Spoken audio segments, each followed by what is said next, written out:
चालेल ना. बसून बोललं तर चालेल ना.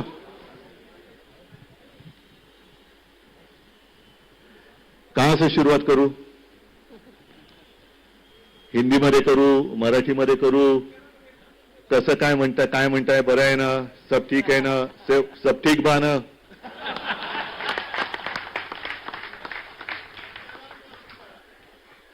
भाषा कोणती असू देत, जैसे अभी अभी संजय जी ने कहा, भाषा कुछ भी होने दो, दिल मिलने चाहिए. और जो भी बात होनी चाहिए वो मन की नहीं, दिल की होनी चाहिए.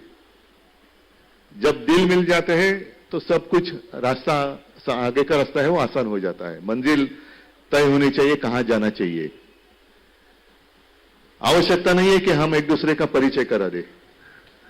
मैं तो मानता हूं कि अब हिंदी बोलने की मैं कोशिश कर रहा हूं, लेकिन मुझे पक्का भरोसा है मेरी हिंदी से आपकी मराठी ज्यादा अच्छी होगी.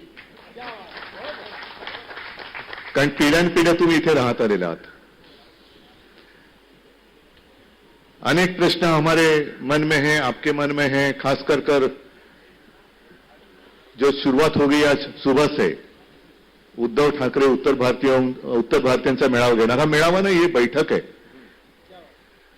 मेळावा घेणार तू तर त्याला मैदान अपुरं पडेल. लेकिन मैं उस रिश्ते को फिर से जोड़ने के लिए, और सिर्फ जोड़ने के लिए नहीं, मजबूत करने के लिए आया हूं. मेरी पहचान क्या है, मैं कौन हूं, मैं किसका पुत्र हूं? हिंदू हृदय सम्राट बाला साहब ठाकरे जी का मैं पुत्र हूं. हिंदू हृदय सम्राट, हिंदू अगर हम मानते हैं, एक दूसरे को हिंदू मानते हैं, तो उत्तर भारतीय मराठी अलग नहीं होने चाहिए. आणि मग मी असं म्हणेन की नेमकं उत्तर भारतीय वेगळं म्हणण्यापेक्षा आता भारतीयांना उत्तर पाहिजे, हिंदुत्व म्हणजे काय. अब पूरे भारत, पूरा देश समझना चाहता है कि आपका हिंदुत्व है क्या. एक दूसरे का द्वेष करना ये हिंदुत्व नहीं है. अगर मैं आज आपके सामने आया हूं, आपके बीच में आया हूं, जो हमेशा मैं रहना चाहता हूं, तो उसमें मैंने गलती क्या कर रहा हूं? मैं, हमने 25-30 साल एक गठबंधन था हमारा, वो जो दोस्ती थी, राजनीतिक दोस्ती थी, हमने निभाई. क्या मिला हमें? 25-30 साल हमने जिस पार्टी का एक अपनापन था, हमारे बीच में एक अपनापन था, क्या था? हिंदुत्व. वो जब ऊपर जाके बैठ गए तो उनको लगा अभी इनकी जरूरत नहीं है, छोड़ दो, शिवसेना को छोड़ दो, अकाली को छोड़ दो, जितने सारे लोगों ने हमें मंजिल तक पहुंचाया, अब इनकी क्या आवश्यकता है. रास्ता तो कठिन था. वो जमाना आज भी आपको याद होगा. दुबे जी उस वक्त आप विधायक होंगे, रमेश जी तुम्ही तेव्हा वकील होतात. 95 के पहले की बात थी, जब शिवसेना और भारतीय जनता पक्ष की युति हो गई. वो जमाना अगर वो दिन अगर हम याद करें तो हम शिवसेना और भारतीय जनता पार्टी, हमारे देश की राजनीति में हम अछूत थे. कोई भी हमें साथ देने के लिए तैयार नहीं था. हाथ में हाथ मिलाने की तो बात छोड़ो, साथ में बगल में आकर खड़े होने की कोई हिम्मत नहीं करता था, क्योंकि ये सांप्रदायिक है. ये सांप्रदायिक है. उस वक्त मतलब जब बुरे दिन थे तो मेरे पिताजी ने आज जो प्रधानमंत्री जी है उनको बचाया था. ये बात तो सच है. उस वक्त अटल जी थे, प्रधानमंत्री थे, और वो निकले थे राजधर्म का पालन करना ही चाहिए. अगर वो राजधर्म का पालन करते तो आज के दिन जो बैठे वो वहां नहीं बैठते. लेकिन बाला साहब ने परवाह नहीं की. बाला साहब ने बोल दिया सीधा, क्योंकि उस वक्त की वो जरूरत थी.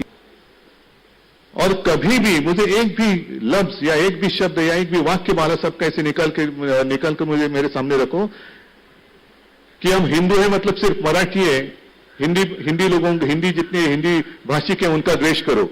हम हिंदू हैं मतलब चलो हम और आप एक है, और जितने मुस्लिम हैं उनका द्वेष करो. नहीं, कभी भी ऐसे उन्होंने बात नहीं की. जो भी हमारे देश के द्रोही हैं वो मजहब से कोई भी कुछ भी होने दो, अगर वो भले हिंदू भी हो लेकिन हमारा देश का द्रोही है तो उसको सजा तो मिलनी ही चाहिए. ये बाला साहब की सोचते हैं और ये हमारा हिंदुत्व है. तो इस हिंदुत्व को हम कैसे छोड़ सकते हैं? आज जो बात चली है, हमने युति तोड़ी क्योंकि उन्होंने पहली युति तोड़ी 2014 में. तब भी हम हिंदू थे, आज भी हम हिंदू हैं, कल भी हम हिंदू रहेंगे। लेकिन हमने सिर्फ उनका साथ छोड़ा, हमने हिंदुत्व नहीं छोड़ा। बीजेपी मतलब हिंदुत्व नहीं है। वो उनका जो हिंदुत्व अब जो चला रहे हैं वो हिंदुत्व मैं मानने के लिए तैयार नहीं हूं। कभी भी कुछ भी वो दिल में आए वो कहते जाते हैं और हमें उनको मानना पड़ता है। एक दूसरे के बीच में लड़ाई लड़ाते रहो और उनका जो हेतु है उस तरफ हम अनदेखी करें, यह हमारा हिंदुत्व नहीं हो सकता, कभी भी नहीं हो सकता। आज भी उन्होंने एक वो आज जैसे संजय जी ने कहा कि अच्छा मुहूर्त है, और कैसे देखो संजोग की बात ऐसी होती है कि उस वक्त छत्रपति शिवाजी महाराज जी का राज्याभिषेक करने के लिए उत्तर भारत से काशी से दादा भट्ट आए थे। आज हम उत्तर भारतीयों के बीच में आ रहे हैं तो शिवाजी महाराज जी का अपमान करने वाले को वापस कुरियर से पार्सल वापस जा रहा है अमेजॉन से। तो ये जो राजनीति है जिसकी बात मैं करने आया हूं, मैं मराठीत एक म्हण आहे की ताकाला जाऊन भांडं कशाला लपवा। कळलं ना तुम्हाला? म्हणजे जो भी आपका मन, आपके मन में जो हेतु है वो खुलेआम मैं कह रहा हूं कि हां आपका साथ चाहिए मुझे, आपकी साथ चाहिए मुझे, क्या उसमें गलत क्या मैं कर रहा हूं? हमने अगर गठबंधन था वो तोड़ दिया और कांग्रेस के साथ मुझे मतलब हमें मजबूर किया गया कि जाओ इनके साथ जाओ। अगर नहीं हमारे साथ आना है तो गले में पट्टा, जैसे आज कुछ हमारे लोग गले में पट्टा बांधकर गए, ऐसे ये हिंदुत्व नहीं है हमारा। गळ्यात पट्टा घालून कोणाची तरी गुलामगिरी करणं हे मला शिवसेना प्रमुखांनी कधी शिकवलेलं नाही आणि ते मी करणार नाही, कधीच करणार नाही। लेकिन अगर मैं कांग्रेस के साथ जा रहा हूं या गया हूं महाविकास आघाड़ी मैंने की तो मैंने हिंदुत्व छोड़ा। आज मैं आपके साथ बात कर रहा हूं तो कुछ लोग बोलेंगे कि अभी देखो ये उत्तर भारतीयों के पीछे पड़े। हाँ ठीक है, लेकिन कल परसों आकर मोदी जी अपनी रोटी सेक कर गए। कहां रोटी सेकी उन्होंने? किसके किचन में? वो आए ना फोटो। अगर ये मैं करता तो शिवसेना उद्धव ठाकरे ने हिंदू छोड़ा, लेकिन मोदी जी हमारे देश के प्रधानमंत्री, वो मैं उस कम्युनिटी के खिलाफ नहीं हूं। बोरा कम्युनिटी के लोग आज हमारे साथ भी है, अच्छे लोग हैं, अच्छे लोग हैं। लेकिन मैं अगर उनका अच्छा कहता हूं तो बोलेंगे हिंदू तो छोड़ दिया। और मोदी जी हमारे देश के प्रधानमंत्री उनके किचन में जाकर रोटी सेकते हैं तो देखो कितने उनका हृदय कितना विशाल है। उनका हृदय विशाल है और मेरा क्या है? तो ये देखने का जो तरीका है ना वो बदलना चाहिए। जैसे चश्मेदीन गवाह है ना, कल के रोटी सेकने के लिए काय चपाती लाटणाऱ्याचे चश्मेदीन गवाह काही आहेत, त्यांनी फोटो पण काढलेत। लेकिन वो करे तो सब माफ है और हम करे तो नहीं, ये तो अपराध है। आप उत्तर भारतीयों के बीच में नहीं जाना चाहिए, आप यहां नहीं जाना चाहिए। अरे कौन हो आप? कौन होते हो हमें बताने वाले? हमें क्या करना चाहिए? हम करेंगे जो हमारे दिल में है, और दिल में हमेशा सबके लिए अच्छा ही करना है, ये हमारी भावना होती है। आज तक अगर आप देखें तो 2 बार ऐसे वक्त आया था, कठिन समय था, और उस वक्त हमारे शिवसैनिक रास्ते पर उतरे थे। एक 92-93 का एक माहौल था, तो हमने मराठी गैर मराठी नहीं किया था। और फिर जब मैं चीफ मिनिस्टर था तो कोरोना का संकट आया, पूरा विश्व छा गया था। एक कठिन समय था, क्या करना चाहिए क्या नहीं करना चाहिए कुछ भी सामने रास्ता नहीं था। आज भी नहीं है, अंधेरा ही अंधेरा था। लेकिन मैंने मेरा कर्तव्य निभाया,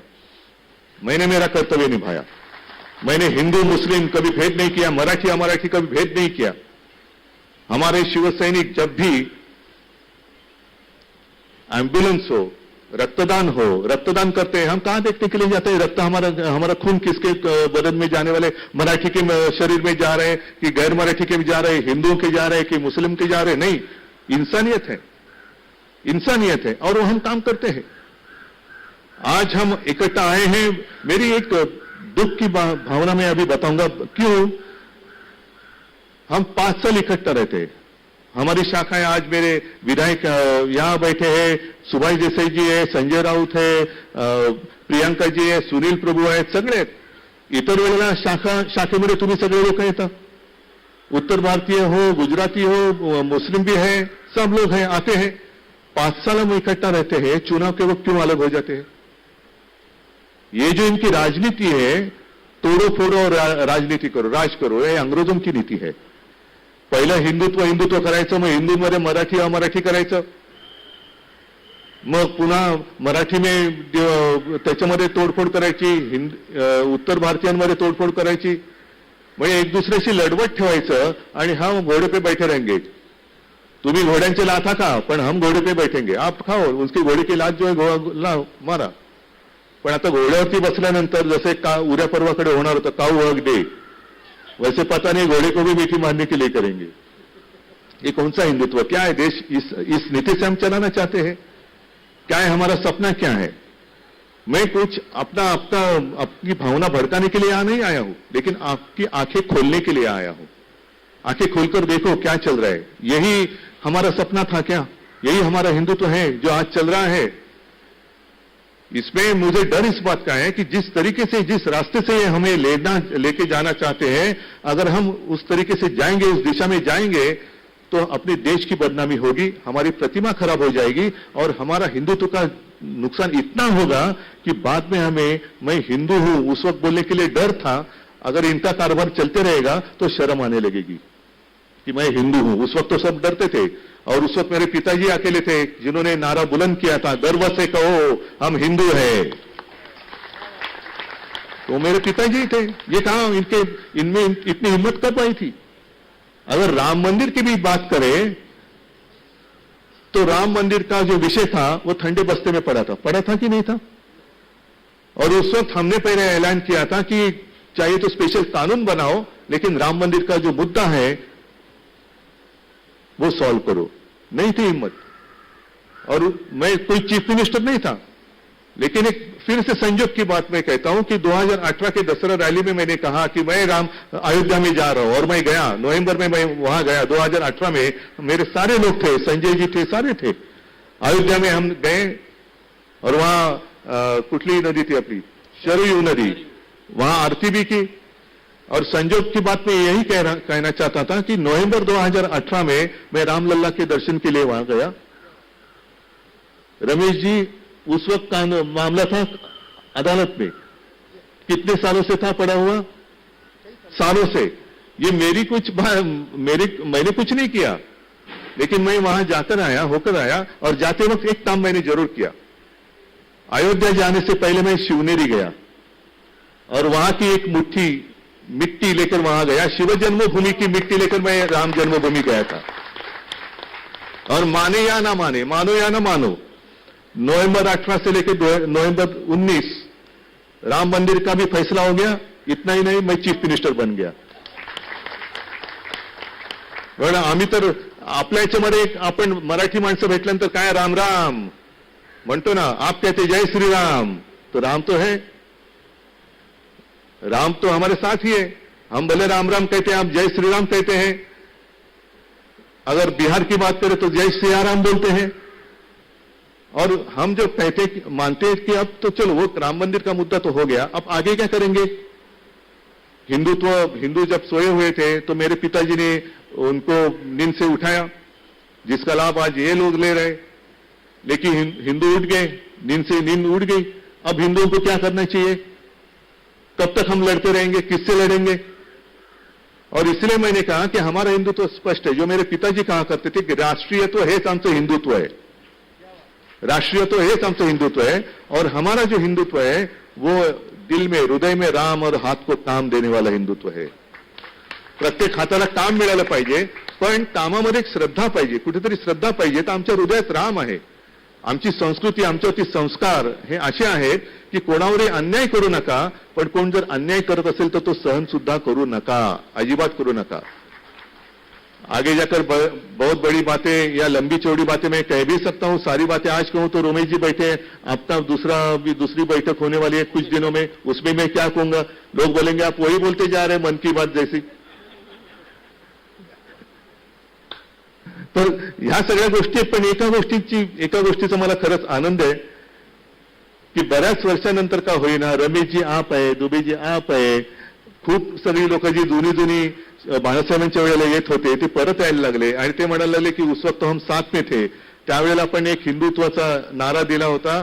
आणि 95 के विधानसभा चुनाव में मुझे लगता है 36 से 33 या 34 सीटें जीते थे. ये ताकत हिंदुओं की ताकत है. अब तो मैंने देखा है मुस्लिम लोग जो भी इस देश को अपना मानते हैं वो भी हमें साथ दे रहे. एकजूट होते, एक चांगली एकजूट होते. कारण आपल्याला आपल्या स्वप्नातला देश उभा करायचा आहे. माझ्या स्वप्नातला नाही, सर्वसामान्यांच्या स्वप्नातला देश. आणि तो काम ते करणं हे तुमचंच काम आहे. आप आगे बढ़ो, हम तुम्हारे साथ है. नहीं, मैं पिछले हफ्ते किसके जैन लोगों के समारोह में गया था और उन्होंने जो निवेदन करने वाला था वो आपके जैसा था, जोश वाला. और उन्होंने कहा कि उद्धव जी आप खून मांगेंगे तो हम खून भी दे देंगे. मैंने कहा भाई साहब खून देने की जरूरत नहीं है, सिर्फ वोट दे दो, बाकी का हम देख लेंगे. खून लेके करूं क्या मैं सुभाष बाबू नहीं हूं कि आप मुझे खून दे दो मैं तुम्हें आजादी दूंगा, नहीं. लेकिन वो उस वक्त एक अलग माहौल था, आजादी दूर थी. अब तो आजाद हो गए हम, लेकिन आजादी को कायम रखने के लिए हमें साथ आना होगा. जर आपण आता एकत्र आलो नाही तर आपल्या डोळ्यात देखत आपणच आपल्या देशामध्ये स्वकीयांकडनं गुलाम पुन्हा बनवले जाऊ. आणि ती गुलामगिरी नको असेल तर आपल्याला एकत्र यावंच लागेल, दुसरा पर्याय नाही, अजिबात नाहीये. आणि म्हणून मला असं वाटतं अब तो शुरुआत हुई है.